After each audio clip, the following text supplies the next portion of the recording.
Prince William, the man destined to be King of England, has just sparked a scandal that no one saw coming. While Queen Elizabeth carried out more than 21,000 engagements, William managed only 71 last year, fewer than Princess Anne, who at 70 years old still outworks him by a mile. Now, critics accuse him of being work-shy, privacy-obsessed, and dangerously underwhelming. But the truth is even darker. Why has William retreated into an isolated mansion called Forest Lodge? What does this reveal about the future of the monarchy? The answers may shock you.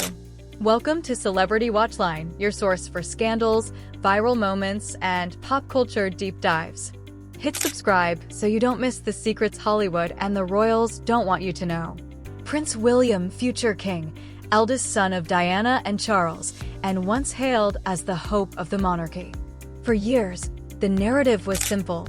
William was the responsible one, the heir who carried the weight of tradition while Harry was the rebellious spare.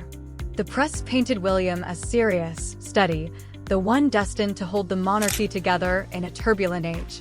But now, that picture is cracking. Daily Mail columnist Amanda Platell, usually one of the royals' most loyal defenders, just unleashed a column that shocked readers. Instead of the usual criticism of Harry and Meghan, Platell turned her fire on William and Kate themselves. Her verdict? William is lazy, obsessed with privacy, and dangerously ill-prepared to be king. And her timing couldn't be worse. The controversy exploded after William and Kate announced yet another forever home. Their choice?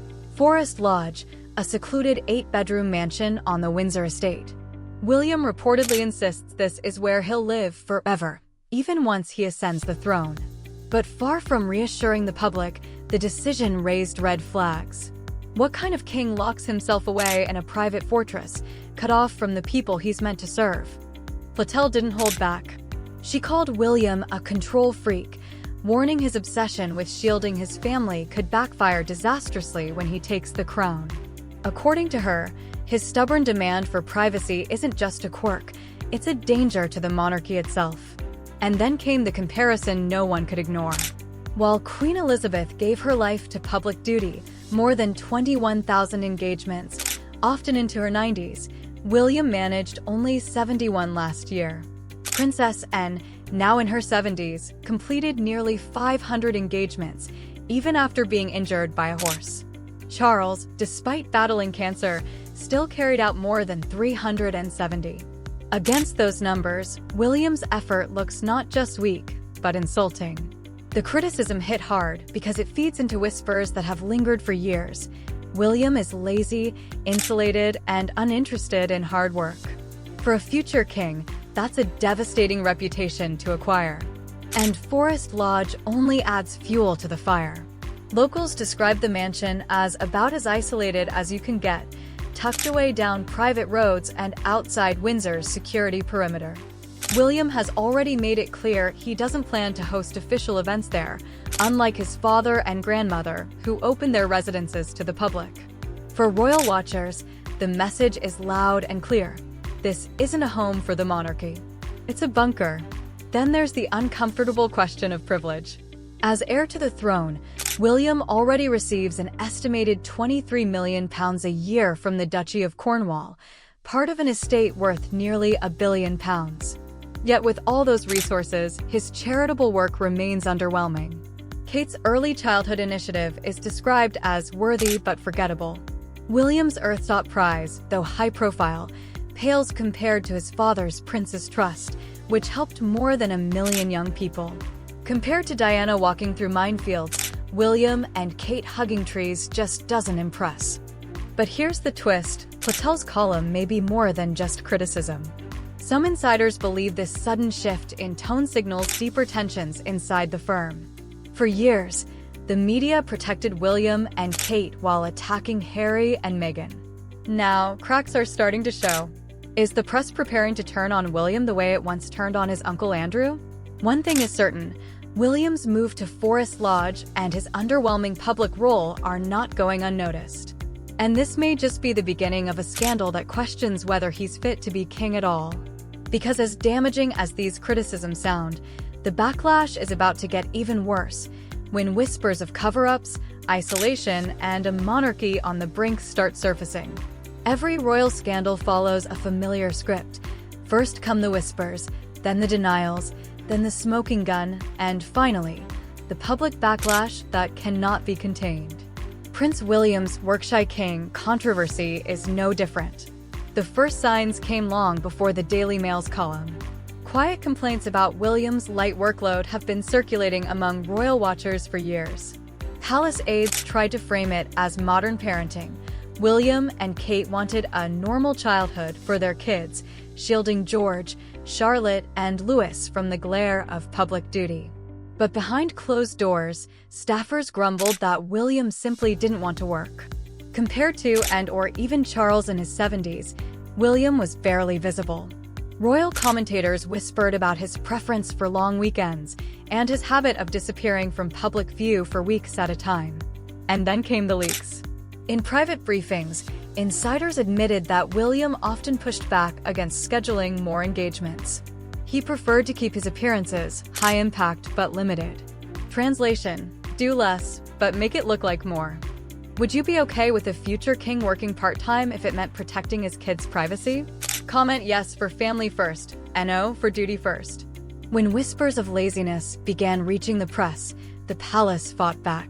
Spokespeople insisted William was deeply committed to his charities. They pointed to the Earthshot Prize, his global environmental initiative, as proof of his leadership. They highlighted Kate's early childhood campaign, branding it a legacy project for future generations. But the numbers told a different story.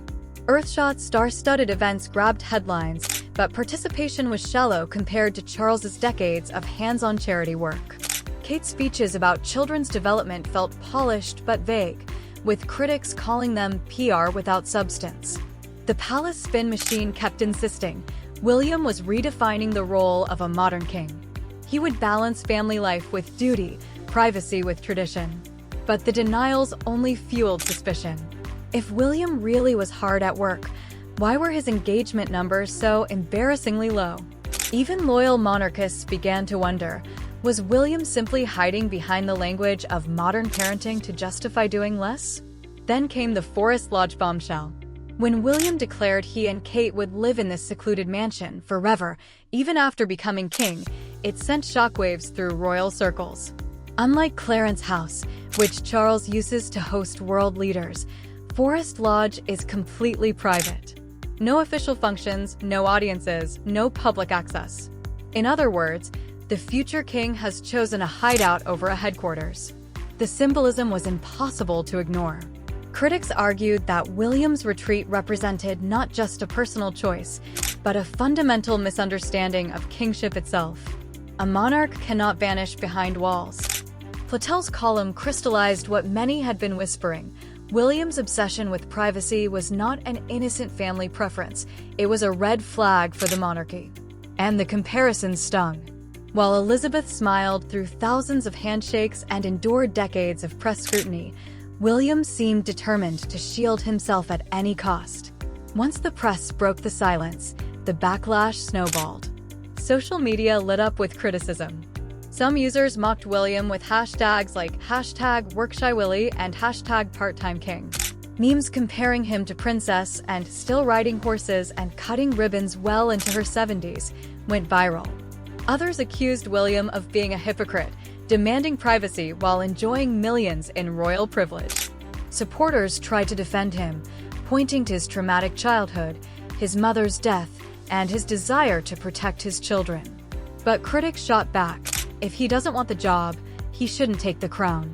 Even staunch royalists began to worry.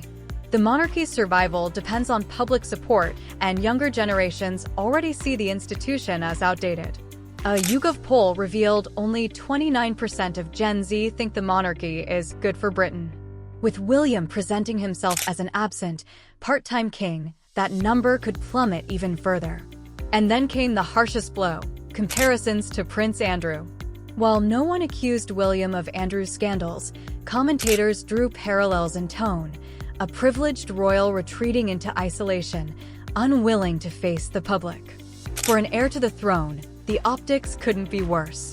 So far, we've watched as William's carefully curated image began to unravel. From whispers of laziness to failed palace spin, from Forest Lodge secrecy to social media backlash, the heir to the throne is under fire like never before. His critics, once confined to fringe voices, now include loyal royal columnists and mainstream tabloids. But here's the kicker.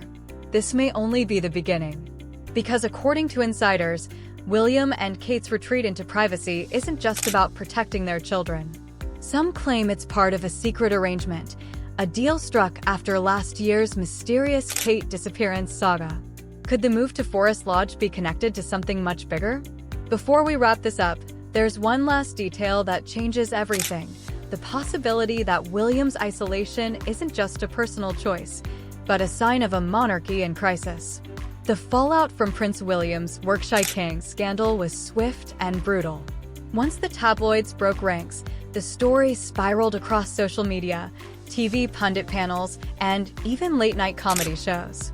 What started as a single column from Amanda Platell became a full-blown referendum on William's readiness to rule. Fans versus critics. On one side were William's defenders, who flooded comment sections with empathy. He lost his mother at just 15, of course, he wants privacy for his kids, one fan wrote. Another argued, William's doing it right. A modern king should put family first. But critics weren't buying it. The hashtags #WorkShyWilly and #PartTimeKing trended for days, with users mocking his Forest Lodge retreat.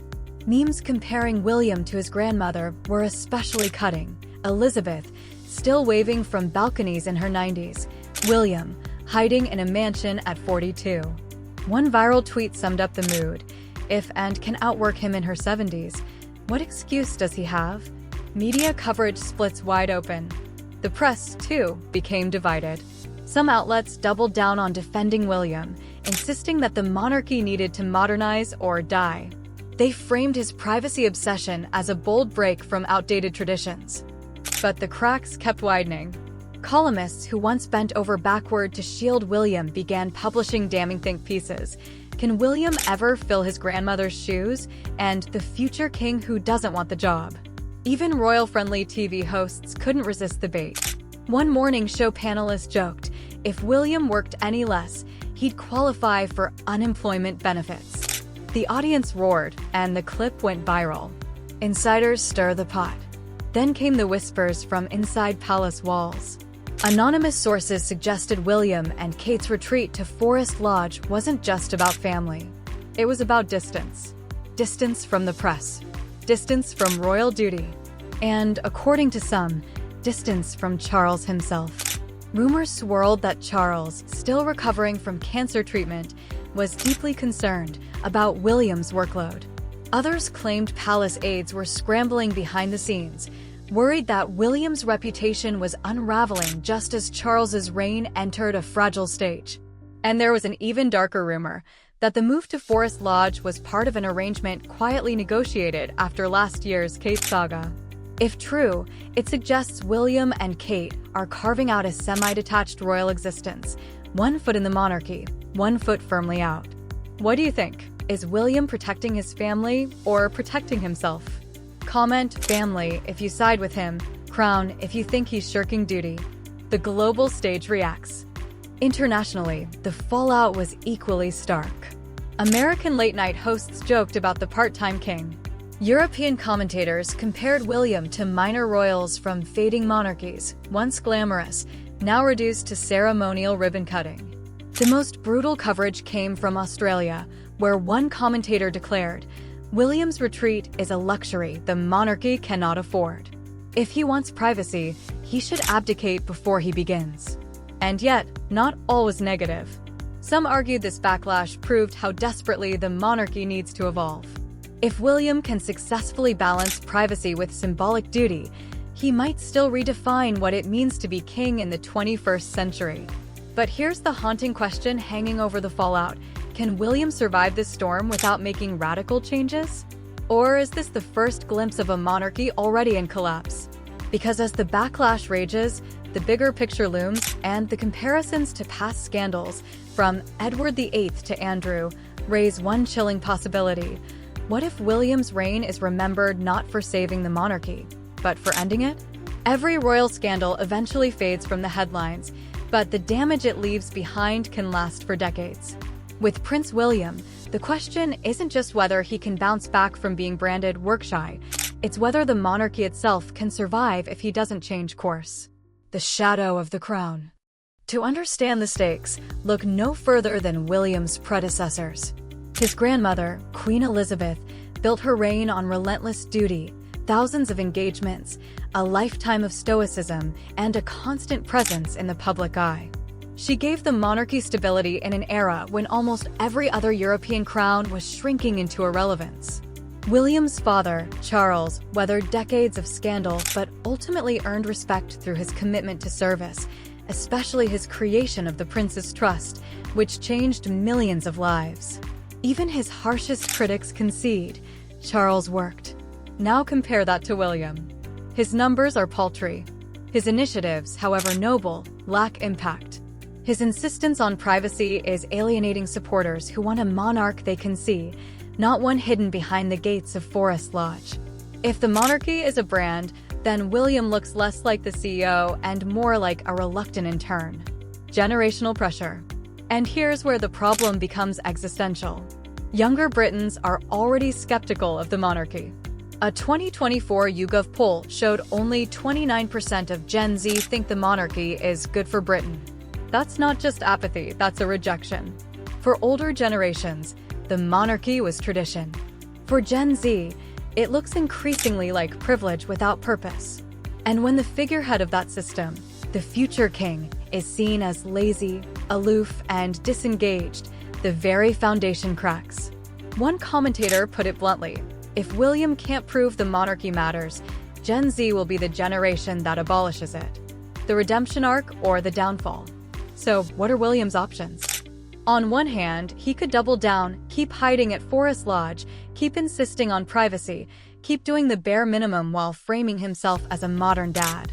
That path may preserve his family life, but it risks alienating the very institution he's meant to lead. On the other hand, he could pull in and embrace duty, ramp up public appearances, and prove he's willing to work as hard as those who came before him. But does he have the discipline or even the desire to do that? Royal watchers are split. Some believe William's caution is temporary, a phase he'll outgrow once he takes the crown. Others fear it's permanent, that he never wanted the job, and once it's his, the monarchy will shrink into irrelevance.